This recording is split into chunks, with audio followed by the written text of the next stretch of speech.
ایک بدو کہنے لگا یا رسول اللہ قیامت کے دن حساب کون لے گا؟ آپ نے کہا اللہ واہ موجائیں موجاں۔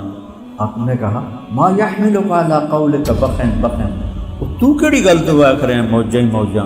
کہ یا رسول اللہ ان الکریم اذا قدر عفا، کریم تے سخی بادشاہ نب تے بھی چھوڑ دیندا ہے۔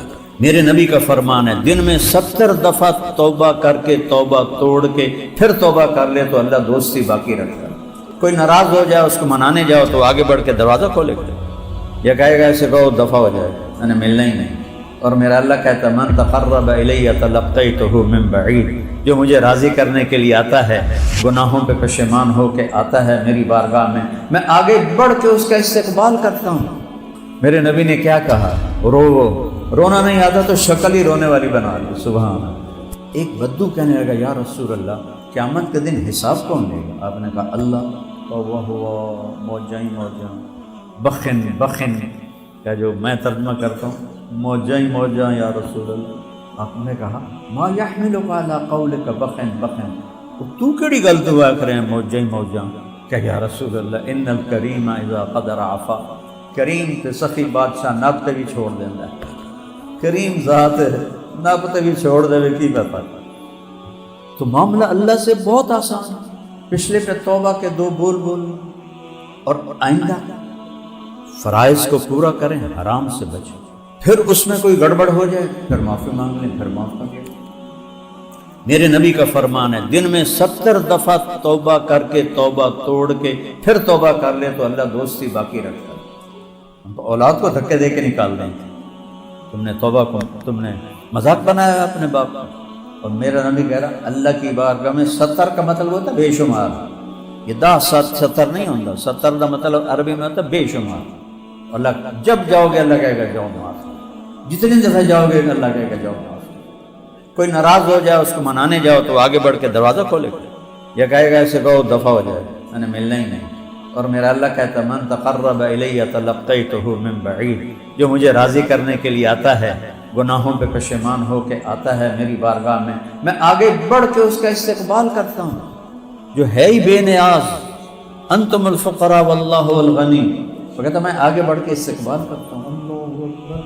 تو فرائض پورے کر کے 4 کام کر لو، صدق و حدیث، ہمیشہ سچ بولو، جھوٹ نہ بولو، حفظ و امانت، کسی کو دھوکہ نہ دو، دیانتداری سے کام کرو۔ ہمارے ہر شعبے میں خیانت گھس گئی ہے، بڑھ نہیں گئی، گھس گئی۔ 2 نمبری خیانت، 2 نمبری خیانت، سچ بولو نمبر 1، دیانتداری نمبر 2، تیسرا اخلاق اچھے کرو، کسی کو تکلیف نہ دو، چوتھا رزق حلال کماؤ، جنت سیدھی۔ اس میں ہو جائے کوئی گڑبڑ تو توبہ کر دو تو معاف کر دو۔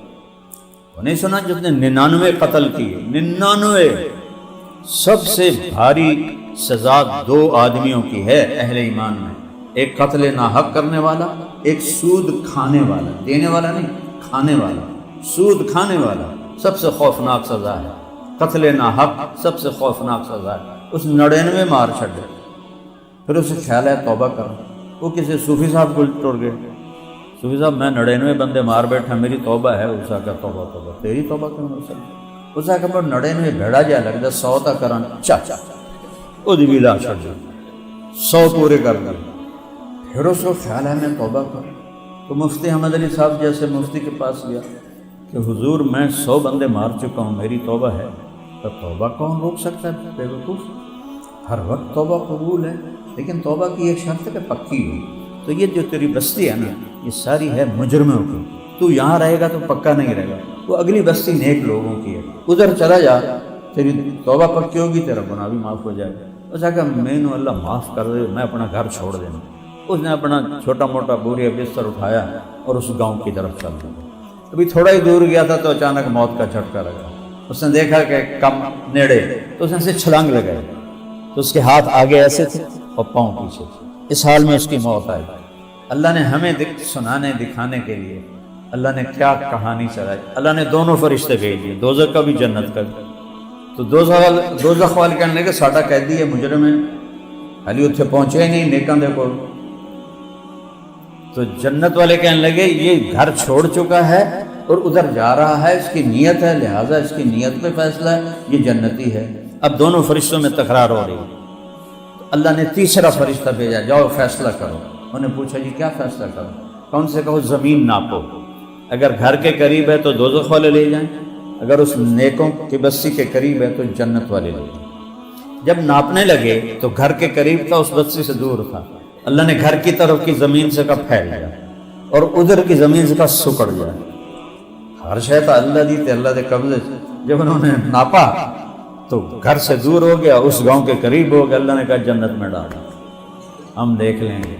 یہ جو کہتے ہیں نا اللہ حقوق العباد معاف نہیں کرے گا، حقوق اللہ چاہے جس کے معاف کر دے، اللہ کو قدرت ہے یہ تمہیں حقوق العباد کی حدیث سنائے گی، چاہے حقوق العباد معاف کر دے چاہے حقوق اللہ معاف کر دے۔ اللہ کو پابند نہیں کر سکتے، نہ ہی کرنے کی جرت کرنی چاہیے۔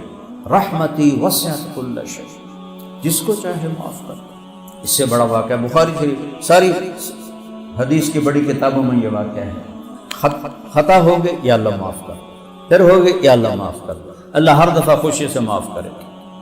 تو ایک ہم توبہ کر لیں، نیت کرتے ہو تو کہو میرے ساتھ یا اللہ میری توبہ، پھر کہو یا اللہ میری توبہ، پھر کہو یا اللہ میری توبہ۔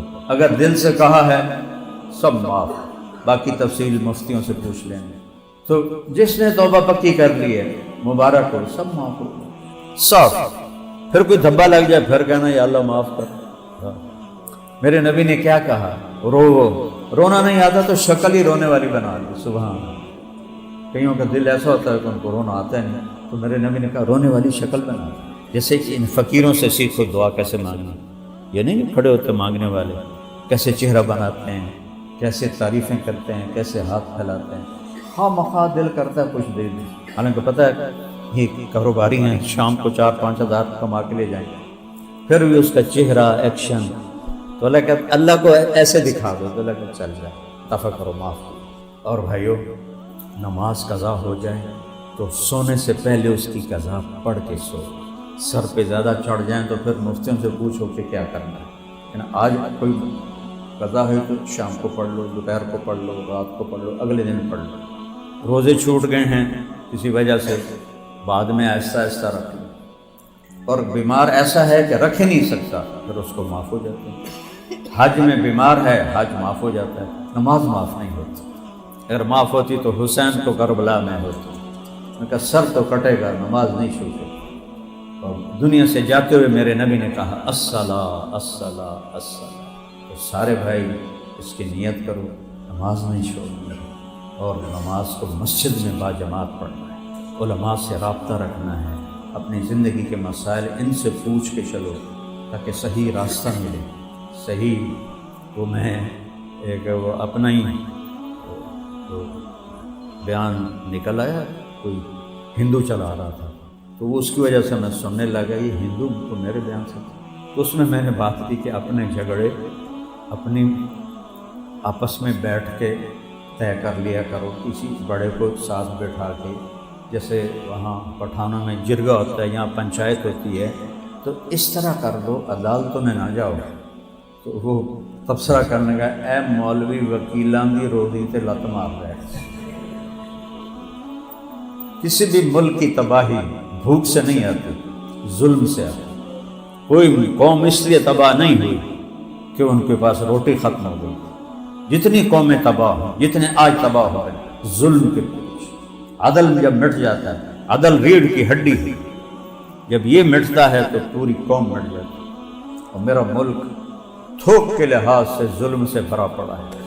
اللہ کوئی عدل کی فضا قائم کر دے، اور اللہ سے مانگو کہ اللہ ہمیں مرنے سے پہلے پہلے ہم سے راضی ہو جائے۔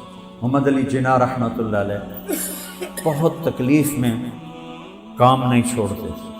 تو ایک دن ان کے سیکرٹری نے کہا، پاکستان بننے کے بعد کہ سر آپ اتنے بیمار ہیں، آپ پھر اتنا کام کرتے ہیں، آپ کیا چاہتے ہیں؟ ٹی بی تھی نا، تو ٹی بی کا تو کوئی علاج کوئی نہیں تھا، تو وہ تو انگریزی بولتے تھے، کہنے کہ دیکھو میں یہ چاہتا ہوں جب میں اللہ کے پاس حاضر ہوں تو اللہ مجھے کہے well done mister Jinnah, well done, well done mister Jinnah, well done. ہم بھی جب مریں تو اللہ کہے شاباش میرے بندے، بہت اچھا کر کے آئے۔ اور جب اللہ موقع دے تبلیغ میں 3 دن لگانا شروع کر دو، میں 4 مہینے بھی نہیں کہتا، چلہ بھی نہیں کہتا، صرف 3 دن کہتا ہوں، لیکن باقاعدگی سے چلتے رہو تو انشاءاللہ پوری زندگی میں تبدیلی آ جائے۔ کسی سے لڑے ہوئے ہو صلح کرو، خامن بیوی میں کوئی جھگڑا ٹکراؤ ہے تو یہ ایسا بڑا عمل ہے، اگر یہ صلح کر لیں تو اللہ ان کے پچھلے سارے گناہ معاف کر دے، جیسے نماز پہ معاف ہوتے ہیں، میاں بیوی کا جھگڑا ہو اور صلح کر لیں تو ان دونوں کے پچھلے گناہ معاف ہو جاتے ہیں۔ سارے بھائی نیت کرتے ہیں، پڑھو بھائی۔ بسم اللہ الرحمن الرحیم وبه قال حدثنا الحميدي قال حدثنا سفيان قال حدثنا يحيى بن سعيد الانصاري قال اخبرني محمد بن ابراهيم التيمي انه سمع علقمة بن وقاص الليثي يقول سمعت عمر بن الخطاب رضي الله عنه على المنبر يقول سمعت رسول الله صلى الله عليه وسلم يقول انما الاعمال بالنيات وانما لامرئ ما نوى ومن كانت هجرته الى دنيا يصيبها او الى امرأة ينكحها فهجرته الى ما هاجر اليه۔ جی یہ سارے جو بچے دورہ حدیث میں ہیں ان سب کو میری طرف سے اجازت حدیث ہے، اللہ برکت دے، قبول فرمائے۔ اس میں بہت بڑی بات کہی گئی ہے کہ نیت کے بغیر عمل کی کوئی قیمت نہیں، اور نیت ایسی چیز ہے، مولانا الیاس صاحب نے اس کے لیے جو لفظ منتخب کیا تصحیح نیت، 5واں نمبر تبلیغ کا، اخلاص سے نیت نہیں کہا، تصحیح نیت، تصحیح ہے باب تفعیل جس میں تکرار ہوتا ہے، تصحیح کے لفظ میں اشارہ ہے کہ نیت بار بار خراب ہوگی اور اسے بار بار ٹھیک کرنا ہے۔ تصحیح نیت، کیا باریک بین ہستی سے ہو۔ ہم عام طور پہ اخلاص سے نیت کہتے ہیں، اخلاص تو دعویٰ ہو جاتا ہے، تصحیح میں دعویٰ نہیں ہے، تو میں اپنی نیت کو ٹھیک کرنے میں لگا ہوا ہوں۔ تو سب سے باریک عمل ہے یہ نیت کی سے، چونکہ کسی کو نہیں پتہ سوائے اللہ کی۔ یہ کبھی نہیں کہنا چاہیے کہ یہ اس کی تو نیت خراب ہے، اور کبھی دعویٰ نہیں کرنا چاہیے کہ میری نیت ٹھیک ہے۔ یہ موت پہ ہی راز کھلے گا کہ میں اللہ کے لیے کر رہا تھا کہ میں واہ واہ کے لیے کر رہا تھا۔ تو کسی کو دیکھ کر کہنا کہ یہ تو پیسے کے لیے کر رہا ہے، شہرت کے لیے کر رہا ہے، جیسے مجھے بہت سارے مولوی فتوے لگاتے ہیں یہ تو شہرت کے لیے کر رہا ہے، اپنے حافظے کا روب جتلاتا ہے، نسب نامے پڑھتا ہے، ایسی قسم کی مجھے تعریفیں، ایسی تعریفیں بھی میری ہوتی رہتی ہیں۔